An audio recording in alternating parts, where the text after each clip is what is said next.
This is Xiaomi's brand new Redmi Note 10 Pro, which it has just announced at a global launch along with 3 other Redmi Note 10 phones. Hey everyone, I'm Sareena and I've switched to this phone, the Redmi Note 10 Pro, as my daily driver. And I'm liking it so far. I mean, it's really easy to like given its combination of price, performance, and features. In case you're not familiar with the Redmi Note line, it's Xiaomi's budget-friendly champions that have at times outsold even Samsung and Apple globally. With the Redmi Note 10 Pro, Xiaomi is gunning to grab a bigger piece of the pie from Samsung's Galaxy A51 or even Apple's iPhone SE. So let's not waste any more time and dive right into the features. For full transparency, by the way, Xiaomi usually sends me its phones ahead of their global launch so that I can review it or cover it somehow. But don't worry, this will not affect my thoughts or opinions on the device. Now, the Note 10 Pro has a huge 6.7-inch AMOLED display with 2400 by 1080p resolution. It houses Qualcomm Snapdragon 732G chipset. It also rocks a 108-megapixel main shooter and has dual stereo speaker systems.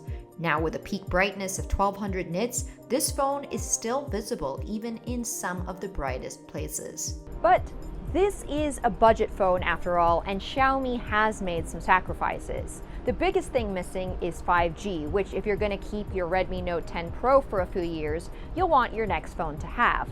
There's also no telephoto lens. But these are fair omissions in my opinion, considering the Redmi Note Pro starts at $279. By the way, if you're a fan of this lineup, there is a 5G version of the Redmi Note 10 up for grabs.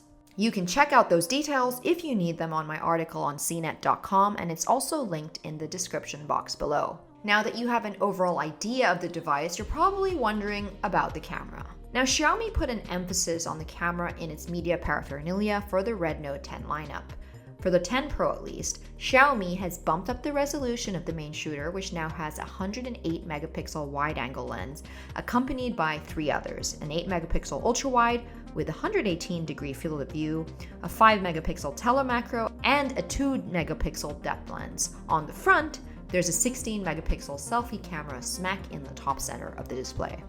During my hands-on time, the camera managed to capture crisp and vibrant photos, especially in environments with ample light. Low-light images were decent too. This was taken with the Redmi Note in my dimly lit living room. Here it is in comparison with the much pricier iPhone 12 Pro Max. And here are some telemacro photos. This photo of my flowers was taken on super macro mode. Now here it is on default settings. And now here's another photo of my sweats on ultra wide mode. And here it is again on super macro mode. So many details.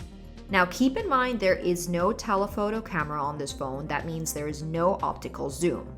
But there is 10 times digital zoom. It zooms in pretty far, but you can't count on it for capturing detail in faraway objects, like these buildings, which resemble watercolor paintings. One of the headline features of the Redmi Note 10 Pro is the zippy refresh rate of 120 Hz.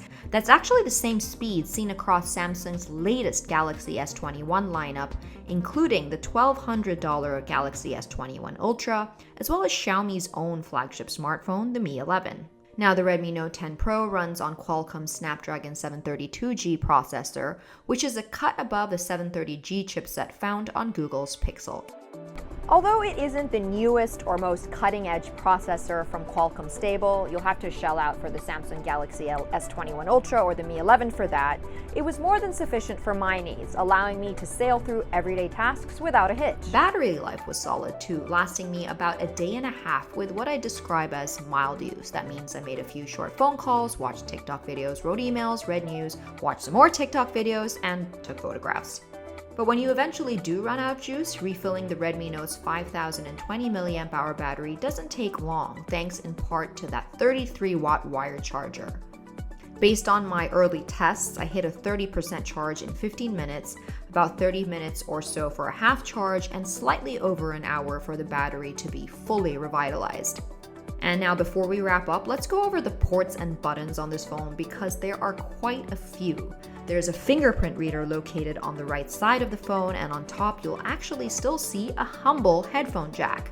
Just like the international version of the Mi 11, the Redmi Note 10 Pro comes with a bunch of accessories, including a 33-watt wired charger, which I spoke about earlier, a USB-C adapter, and one plastic case.